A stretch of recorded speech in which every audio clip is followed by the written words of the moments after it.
use. Marshall, thank you for coming today. The way we've been framing some of these interviews is that we ask people about their lives and how they lived, worked, and played in and around Redondo Beach.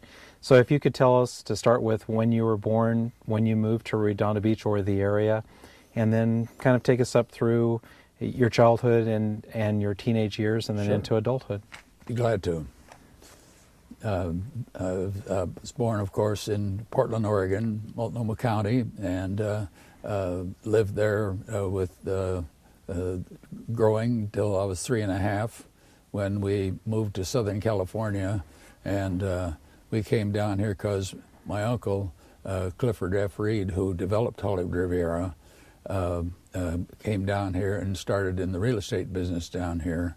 And he was selling lots in North Hollywood. And then he found this tract of land, this mile square, that developed the name Hollywood Riviera. So his company was the developers of the property, and it had been owned by Huntington Land as part of their railroad dedication as for putting in railroads. And so my uncle contracted with them to subdivide and sell the lots, and so they built a very attractive tract office building there, and they built the Hollywood Riviera Beach Club, and to attract people to come down. And they used to the salesman that worked for him would go around to the hotels and resorts, find people that were out here visiting Southern California, and invite them to come down for the day and take a look at the property. And the original vision was Hollywood Riviera would entice people of Hollywood to move down here into a nice environment. And so that was and so they would bring the people down and give them a day and feed them a lunch and give them a lecture of how the great advantages with the seaside community is going to be, and so then they would in turn maybe be interested or not, and of course they'd give them the big pitch and show them all the lots, and by that time, of course, there was the initial streets were in, and some advantages such as underground electricity and telephone, which is still a great advantage. And so that came to a slowdown because of the Depression. And so for a lot of years, there wasn't much moving. But the Riviera Beach Club was dedicated to the property owners of the area. And it was a very interesting building in that part of it was in Redondo and part of it was in Torrance. The Torrance line came down, it came up above PV Boulevard, straight west, and the line went right straight through the front door of the Hollywood Riviera Beach Club, and the northerly part was in Redondo, and the southerly part was in Torrance. And so it had sort of some interesting experiences in later years when they put a lot of parties come down there they had to move because they couldn't have certain parties after certain hours in one city, so they had to move to another part of the building. But I, in essence, almost grew up there because my dad and my mother was involved to some degree of running the place, managing it for the association for all through the 30s, from 1930 to 1942. So it was a marvelous experience for a bunch of growing kids down there to have a swimming pool of 75-foot swimming pool to swim in any time I wanted to, and a marvelous beach, and a locale that was couldn't be better. And of course, when we came down here, I was 6 and started in school. And they didn't know what to do with us because we were in Torrance, but there was no schools or anything in this westerly part of Torrance. The nearest school was a little small wooden place in Walteria. So they got us into South School in Redondo there at Nob Hill for our first year, but they didn't really want us. They didn't know what to do with us. So they had plenty of students there. But then my uncle, Clifford Reid, somehow charmed the Palos Verdes people, and so we went to Malaga Cove Grammar School and went through there. And then, of course, we finally went to Redondo High School to finish our local schooling. But back to the beach club, it was quite active, and it did have restrictions as far as some racial restrictions, but it got a lot of parties from sororities and fraternities and from the various colleges around, and high school parties too. It also the Redondo Rotary Club used to meet there, as well as the 2030 Club, which was a young men's group, and also the Sandpipers used to come for lunches and parties there. And Sandpipers is still in existence in the South Bay.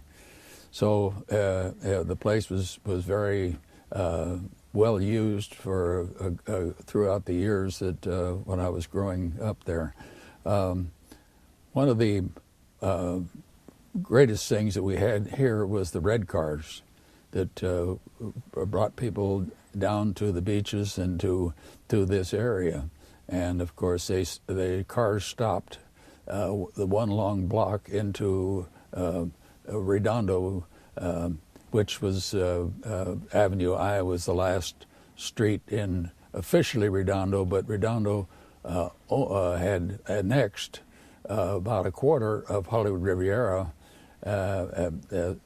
somewhere in the past. I've never been able to find out the exact date that happened, but Redondo annexed that much, and then Torrance realized that they weren't going to have any beach or any ocean front, so they annexed the rest of it. So back then there was nothing there. In the early area, there was a hot dog hamburger stand that was on Avenue I, and then across from it was one small apartment house that was built, but there was nothing in the, you might say, the Redondo area of the Hollywood Riviera. There was no Riviera Village. There was streets, and that was it, and one gas station, and so it was pretty wide open. What is now the triangular parking lot in the middle of the Riviera Village was a beautiful park that had been built there and landscaped and had a pond in the middle of it. We used to sneak down there and float boats in it as kids, but it was there was no development there till later on, just before World War II. There was started to be some developing, and also some houses started building in the Hollywood Riviera. Then people were starting to come out of the Depression, so it was a lot of changes. Back then, of course, the major drag was Catalina. Alina, which now Pacific Coast Highway, was sort of a bumpy street that was just there. People used it reluctantly because it was so rough. And the Esplanade wasn't well kept, but it was there. So everyone used Catalina with the streetcars and everything. And so it was, I don't know whether many people know about the South Redondo in the fact that it was built in segments. As far as initially, the Redondo came as far as just about what would be Nob Hill, and previous to that, why some of the area was partly built up, and they even some places where people built later on, where they ran into dumps and things that had been used on Broadway, and in there, in fact, right across from where Barry Hamilton, who you talked to earlier, There was years ago there was a dump there of all things, but one of the developments was Clifton, and that was the alphabet A to I, and that was the flat area down from the beach up to Alina, and they promotionally called that Clifton, and had sold lots there and everything, and then the other development that occurred in South Redondo was Clifton Heights. And that was the property up above what is now above Pacific Coast Highway, and the name Alina still exists there in the Riviera Village, but everything else is 101 Highway. There was way back when actually the development had gotten as far as Avenue C up on the hill, but everything south of that was pretty wide open.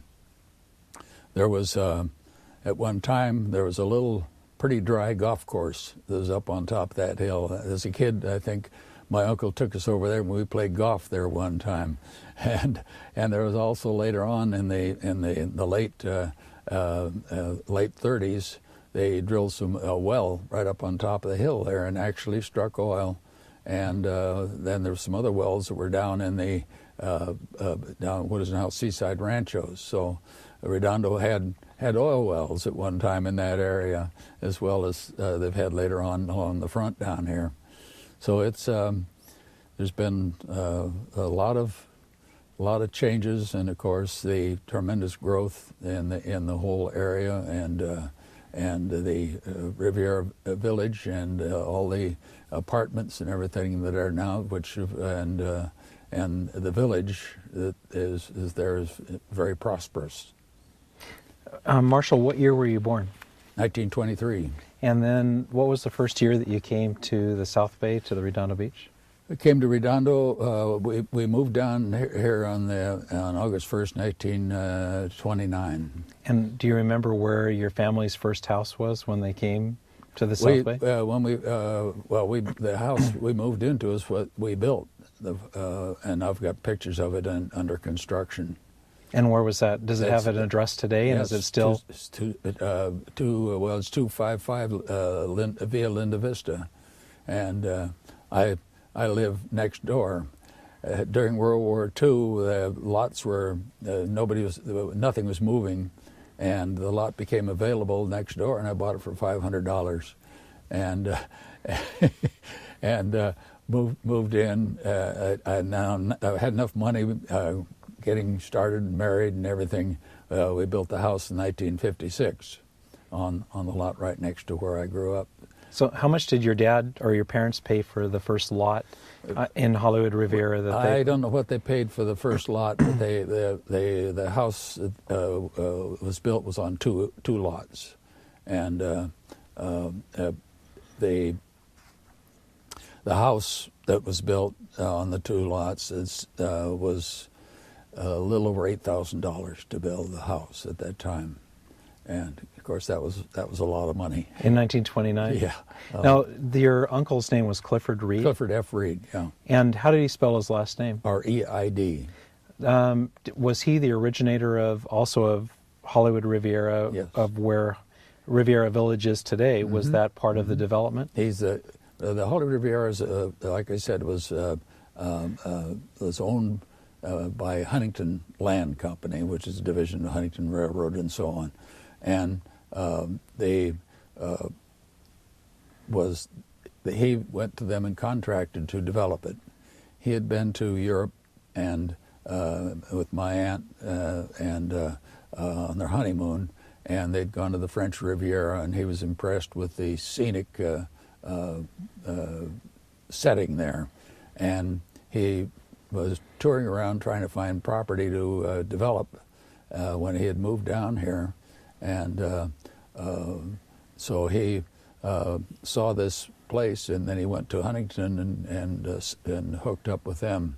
At that time, people were coming from the east and Midwest to Southern California because of the price of the lots, and that's when Glendora, Monrovia, Azusa, and Duarte, and all those cities were becoming in existence. Initially, they took people out there in buggies and sold them lots. And later on, when they got the railroad in, the red cars, they take people out for the day and give them a tour and feed them and sell them property. He thought that was a good idea, so he did the same thing down here, and bring them down and feed them, so it was the Pacific Electric was a marvelous tool for the development of Southern California. So what do you remember between, say, 1929 and 1935? You would have been 6 to 12 years old. What was South Redondo Beach and Hollywood Riviera like? And did you go beyond those areas to North Redondo or Torrance? No, it's interesting. We were so eccentric from the city of Torrance, although we lived in Torrance, but all our shopping and everything was strictly in Redondo. We migrated this way to down along the beach rather than go clear into Torrance, which there was nothing between where we were and Torrance except oil wells. All along Sepulveda and all through there was just fields of oil rigs that were all still standing. They didn't move them around those days. They built a wooden rig and went for oil. So we didn't have too much to do with Torrance except the fact that they serviced our area as far as maintenance of anything.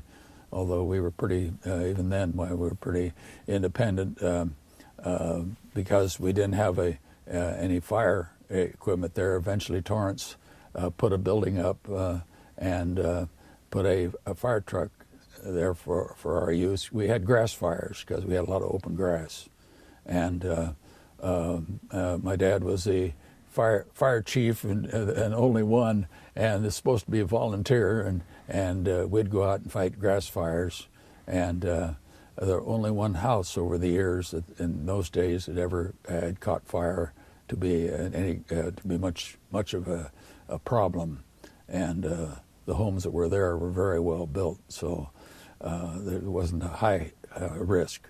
But we did go out and fight grass fires, and then he was also an auxiliary deputy sheriff, and he also, you wore a lot of hats in those days, and so it was interesting. Now, a lot of people have asked the question why today Hollywood Riviera, much of it has a Redondo Beach mailing address, and many people have asked why didn't Hollywood Riviera become a part of Redondo Beach? Well, it had already been predetermined before it was developed by the fact that Redondo had annexed down as far as I mentioned the line that ran east and west through to the ocean and up through the other side of PV Boulevard, and then from there it went north. In other words, there's a square chunk of Hollywood Riviera. What became Hollywood Riviera was Redondo, and they had not done anything with it, so it was natural that, and then of course, like I said, Torrance annexed the rest of it. And so we considered Redondo as our economic center in every respect. You said you went to South School. What years did you go to South School? The South School, I did my first grade right after we moved in. That would be the fall of 29. And for the one school year there at South School. And in fact, that's where I met Barry Hambleton's brother, who was in the class at that time, and then I didn't get to know him till later years in high school and surfing and things like that. How big was South School? Do you remember how many children were in your class and how many were in the school? There was, they had enough so they didn't want us there. And so we went to Palos Verdes, and my older brother, who was a year older than I am, he had a class of 9, his grade, and we had a class of 13 in my grade. So they had a paucity of students up there, and they needed us. And that was are those schools still there today? Oh, yes. Well, South School is private, is maintained, and there's also civic in some of that area. And then, of course, Malaga Cove School is still there, and that is there's some private part to that, and part of it's, I think it's like a junior high now or something. It's still a school. Now, did you go to a junior high school in Palos Verdes as well? No, junior high. You went to 8th grade, and then you went to high school. Redondo had a system where you had a junior high school, which was Central School right on Pacific Coast Highway, and but there was Palos Verdes only had the 8th, and then you went right straight to high school. And what year did you start high school at Redondo Union High School? 1937. And is there anything memorable about your first year of high school? And in fact, if you lived in Hollywood Riviera, how would you get to school in the morning? Well, the best way we could, actually a teacher lived directly behind us, and one of the few houses, and she very kindly would get us to school, and then we'd get a ride home with somebody in the afternoon, and lots of times we hoofed it. We'd walk it.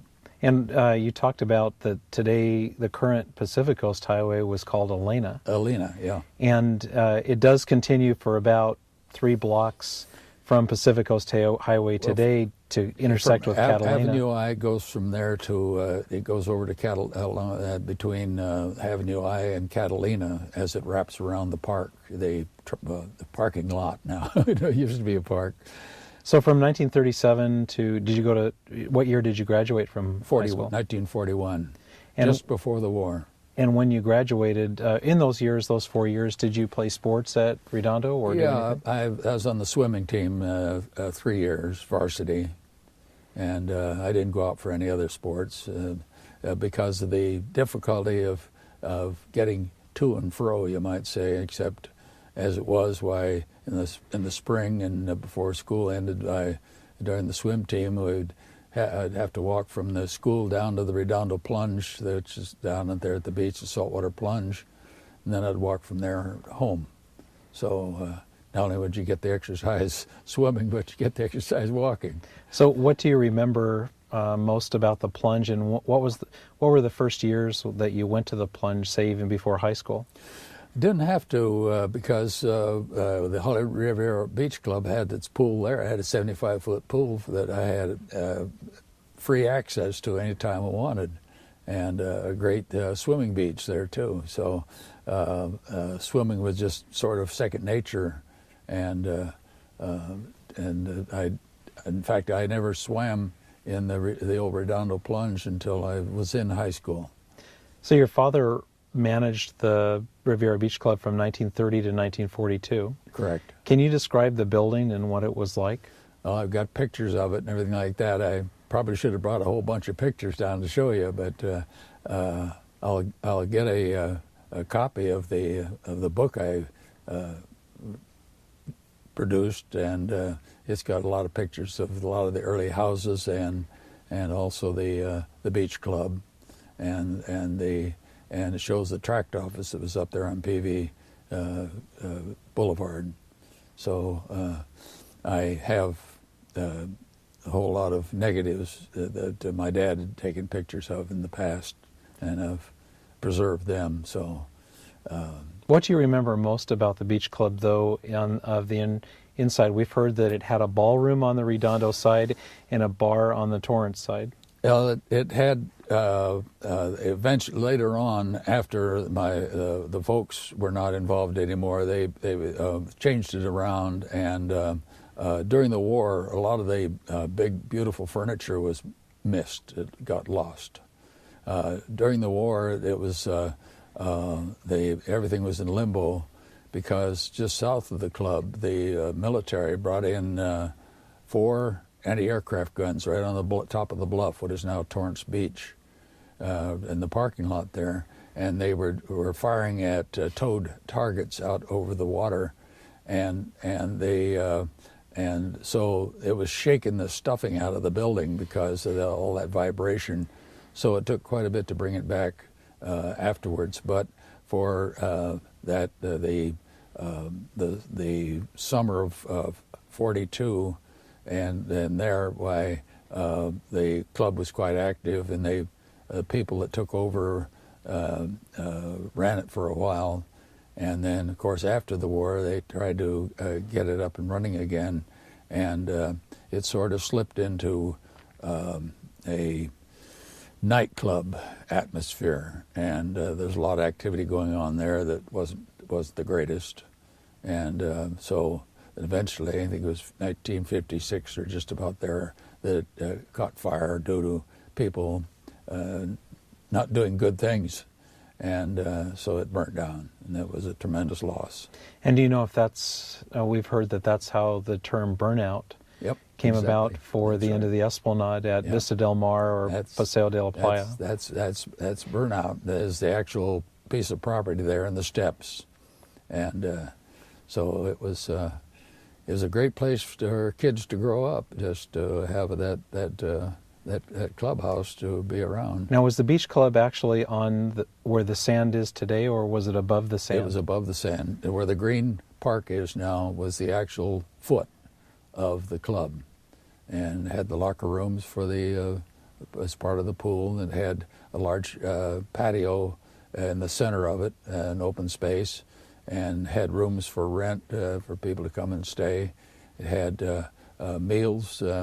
I have menus, some of the early menus, and it's sort of a shock when you see the prices that were for a full meal with dessert and everything else for about $1.25. And so I have some of the original. In fact, I've got copies of the opening and the first opening of the club and the meal prices and everything then. So I've got quite a lot of interesting collection of early area there. Now, the original beach club, was that, I think you mentioned earlier, was that part of the rights that you got if you lived in the development of Hollywood Riviera? You lived in the Hollywood Riviera or owned property there. You got a card that says you were a member of that beach club. And it was open to the public as far as the dining room and the bar. People could come there or parties, and but the rest of the time it was restricted to a degree to the people of Hollywood Riviera.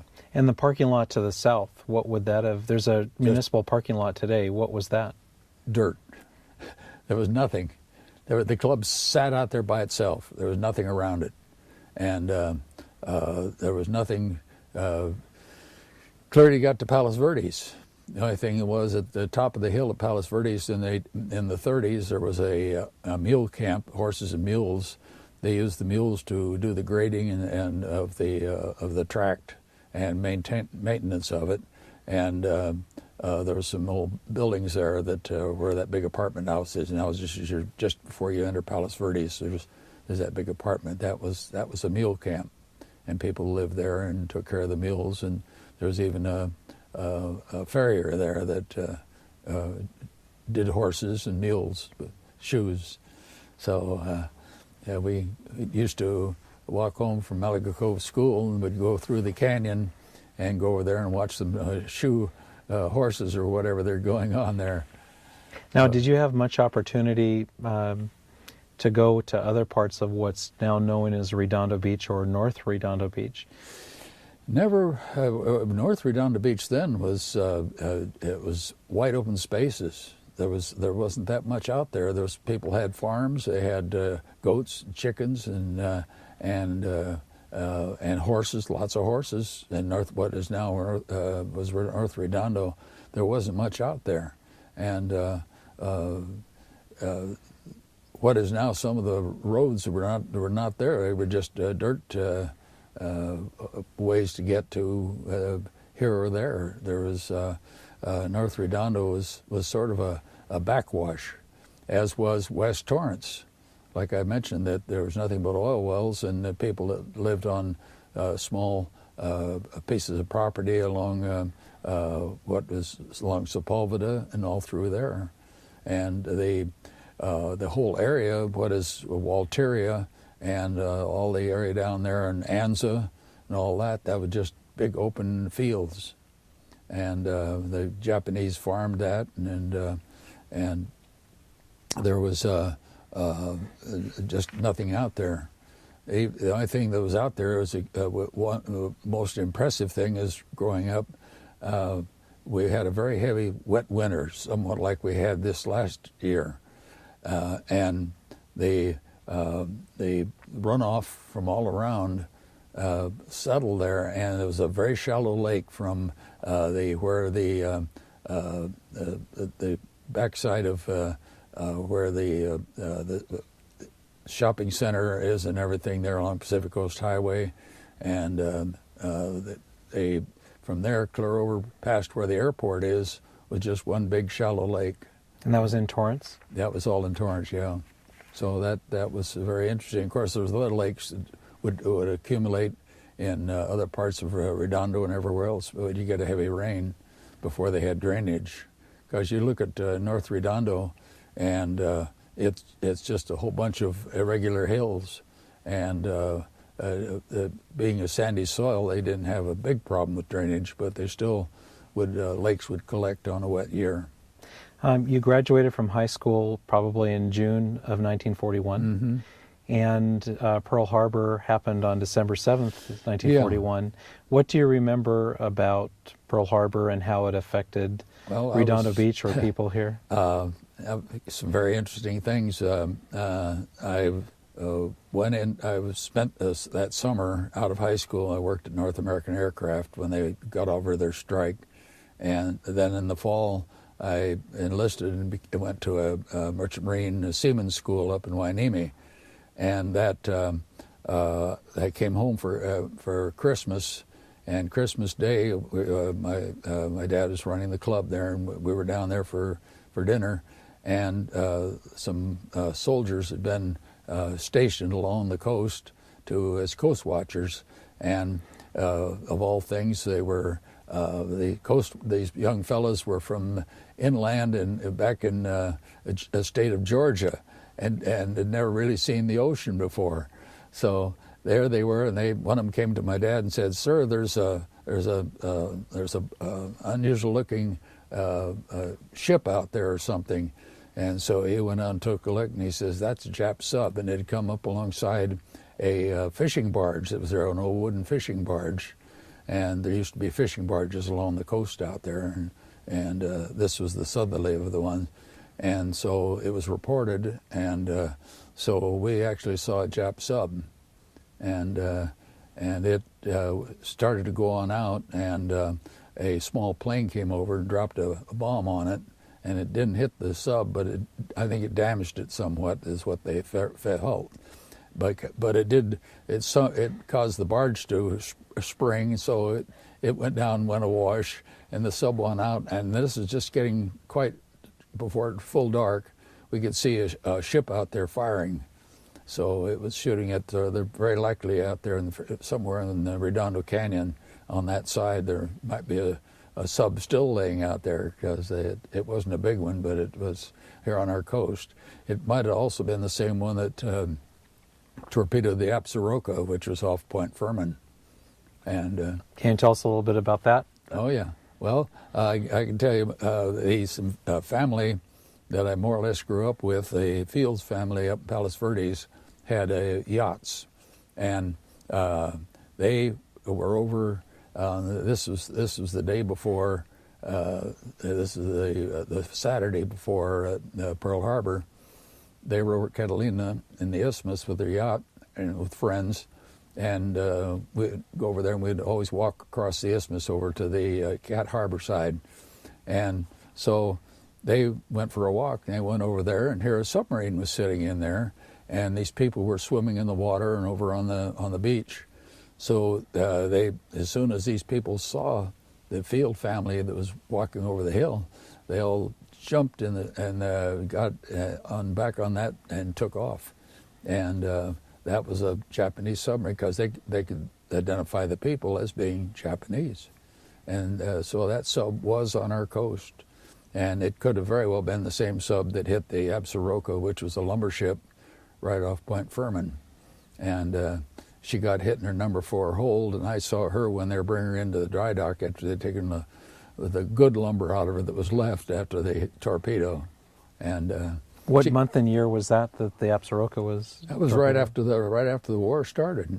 It was very shortly. I couldn't tell you the exact date, but it was they'd closed the harbor, and in fact, when the Fields tried to come back that Sunday, December 7th, they couldn't come in the harbor, and so they put a boat over, and the crew that they had on board took the family and guests into Cabrillo Beach and put them off there, and then they stayed on out there till the next day. They allowed them to come through into the harbor.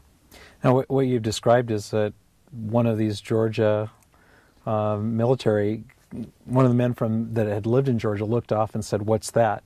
Now, how many fishing barges were off of Redondo Beach? There was one off Hermosa at one time, and I think the Olympia was off Redondo, and that was a nice one. And then there was this older barge that was down off of let's see, the old one was off Redondo, the Olympia was off Hermosa, and there's one off Manhattan at one time. They're all old coastal sailing schooners that converted them to fishing barges. Now, Barry Hamilton talked about one being pushed ashore and that came ashore somewhere near Sapphire or Topaz. That's right, yeah. And was that one of the ones that was... One of them that broke up before, that was during the 30s, yeah. And every so often one would break loose. In fact, for a long time, right down there about Sapphire, there was some great big chunk of it sitting on the beach. And so that was, they weren't well taken care of. And so several times over the years, they would break loose. Now, you talked about this bombardment when these soldiers saw this off something surface next to the barge. Yeah.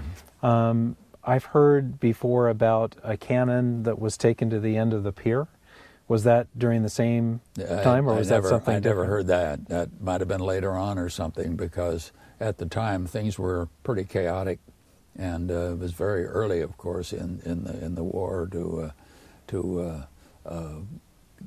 people mobilized to any great degree. Just like the anti-aircraft guns weren't there when right at the first of the war. That was later on. Well, you said that so this bombardment of what they believe was the Japanese sub that came up next to the barge was on Christmas Day in 1941. Yes.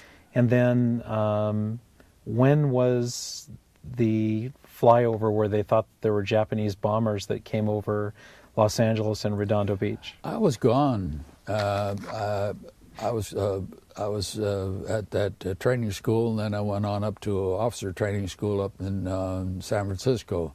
So I was there's a hole in my local history there in which I was away so much of the time, and then I was at sea and other places in the Pacific and everything for quite some time. So I didn't get involved in the gas rationing except about once. I think I was home one time and actually was around when they had gas rationing.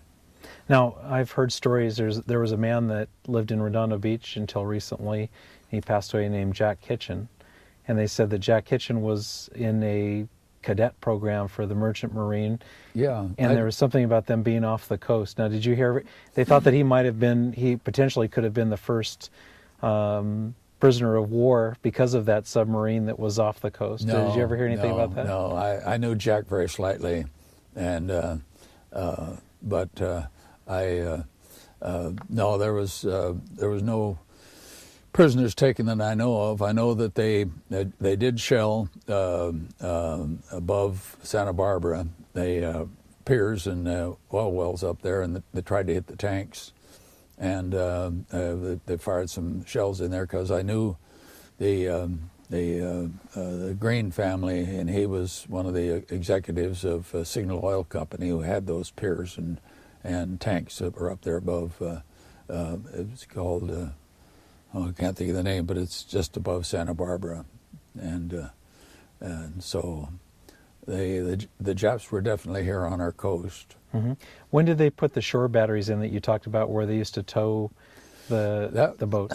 I don't know exactly. Again, I was gone. I gone through that era. Now Barry was probably was around and saw some of that, because he was here and of an age where they would have to go down there and have to take a look at that, all that excitement. So I'm sure he probably could. My two younger brothers were down there watching things going on there when they were shooting, and that was pretty exciting. You know, there's big guns going off. Sure. Coming a little bit north up the beach, what do you remember about some of the buildings and the things that were in Redondo Beach? Someone has talked to us about a large house that was on with a Victorian steeple that was at Sapphire and the Esplanade. Do you remember anything about those houses? There was a place being made out of concrete, with a beautiful place that was there on an Esplanade, and in fact, an old gentleman that used to take care of the mules and everything had worked on that when they built that house. And it was a very much of a mansion at that time. And I don't know the name of the people that lived there, but it was quite an impressive building along the front there. There was a lot of open ground. At the between Avenue H and I, there was a structure there that was a large building.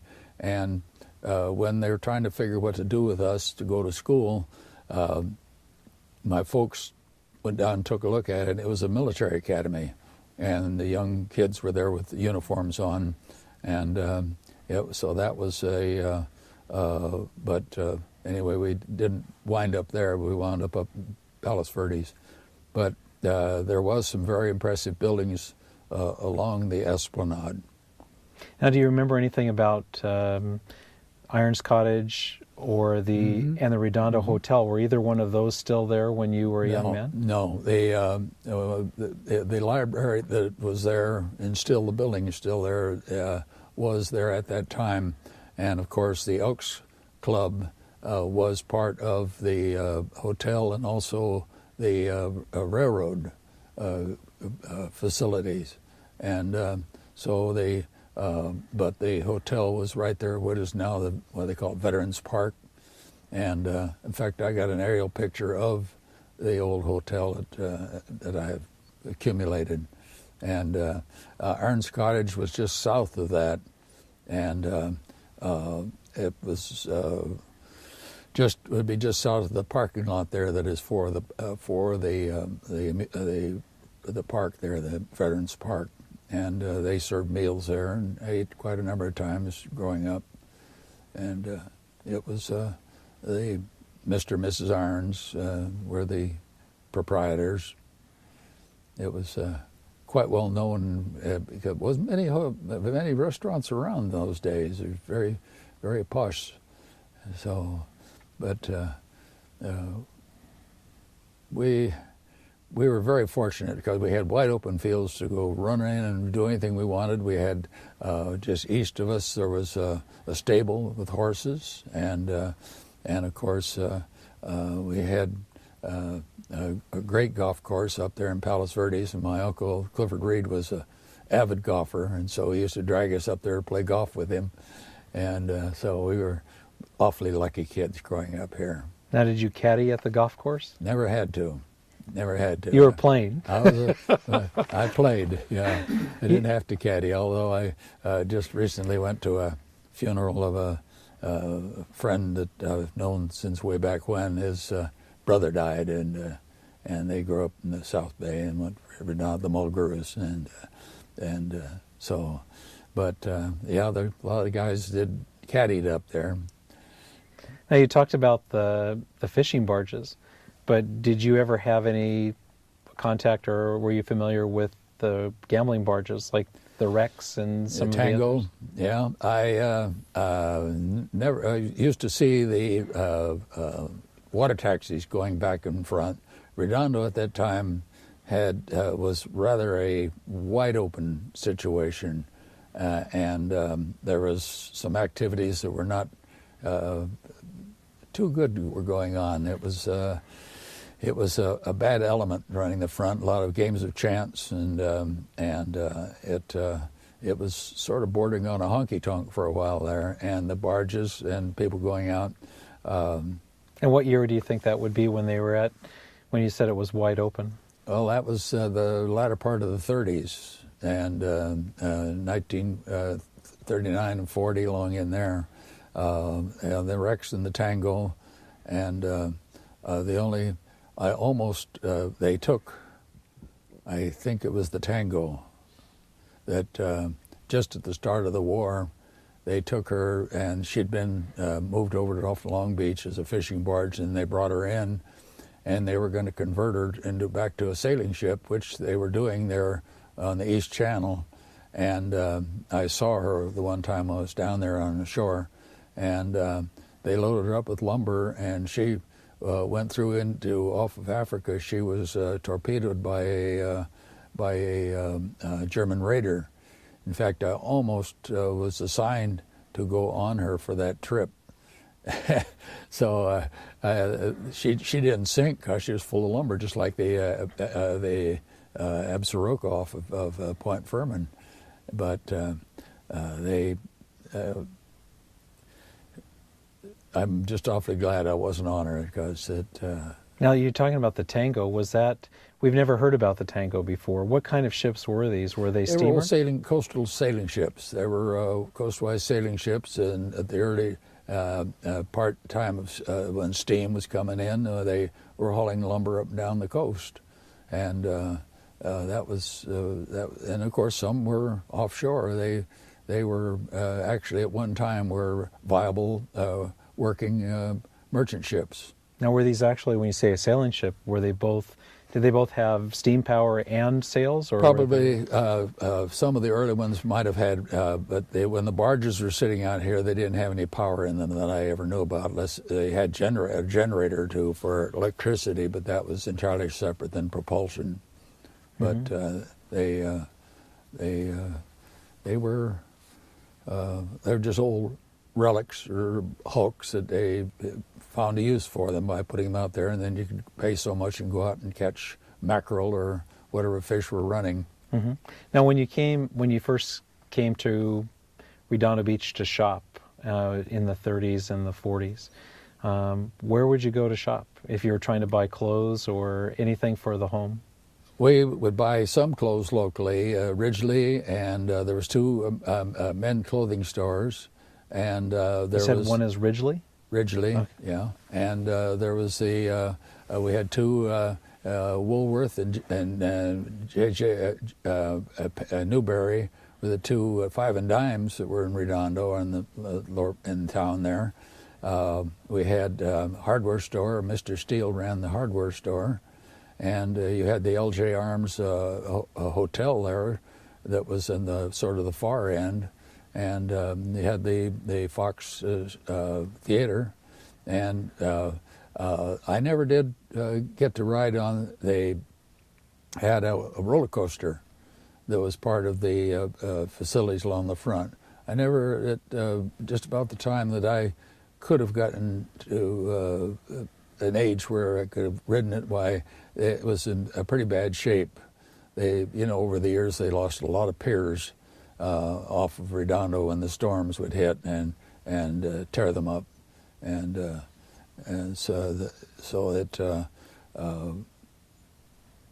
there was always changes down there.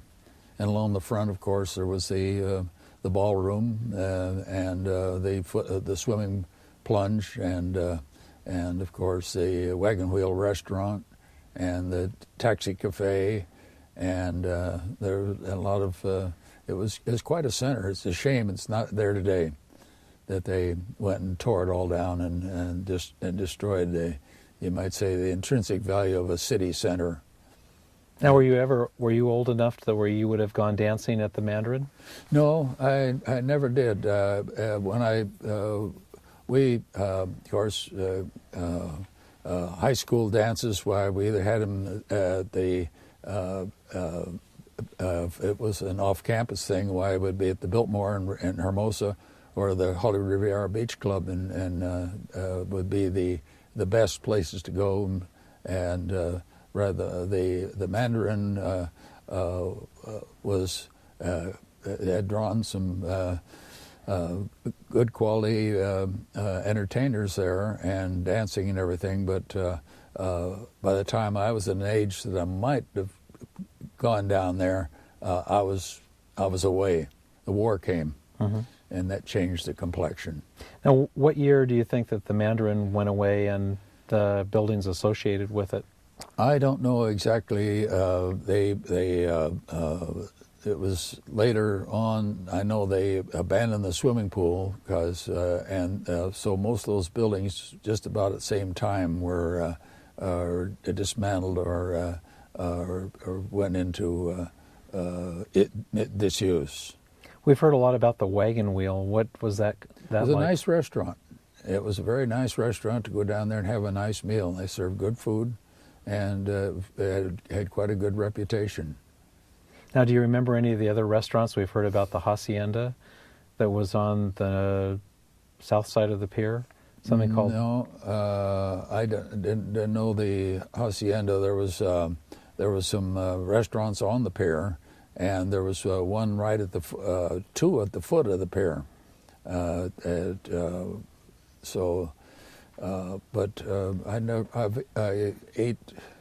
remember eating in one of those, and I was trying to think of the name. Named Voloff was the man that owned one of those, and I didn't know much about the other one.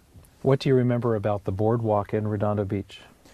Well, they called it the Embarcadero. It was had railroad tracks that were left over from the railroad tracks that serviced the piers out there when they were bringing lumber in, and they had they didn't get used just, as far as traffic. That was all, and parking. Of course, the Daily Breeze was in the building down there.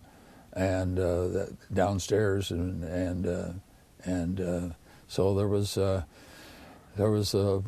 it was a great center down there as far as activity. What do you remember about the Fox Theater? Anything about that? 10 cents, I could go see a movie.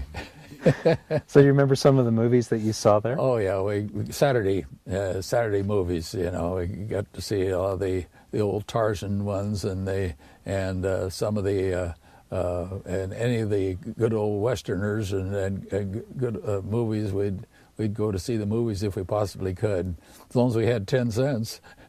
And how many movies could you see for 10 cents? You could sit there and go. They didn't kick you out. You could stay there all day. I've since talked to many fellows that grew up closer to the theater there, and they knew all the ways to how to sneak in and not have to pay. So, what was one way of sneaking in? Do you remember? Somehow they could get a hold of an outside fire ladder and somehow get in, or they'd get a buddy inside, and he would go down one of the exit doors down below and open it real quick, and they'd run in. They get in to see the show. Now, do you ever remember? We've heard stories about that at one time there were houses between the water and the Fox, and then gradually those houses were worn away in storms. And then they were north of the Fox Theater. Okay. There was a shop or two that were alongside the theater, just on the ocean side. But when they built the initial segment of the breakwater, it was just like a large hook out there. Well, what it caused was the ocean current that flows along the coastline would come around it and then create an eddy inside the loop of the breakwater, and of course it would scour and take the sand away from the beach. That was old Moonstone Beach down there, and people would go down there and collect moonstones, and it was quite famous for finding the form of agate there. And when that when they built the breakwater, well, that created a whole different thing. So it actually took the sand and piled it in behind the breakwater, and then the storms would cause the houses to get washed away, including a Fifi.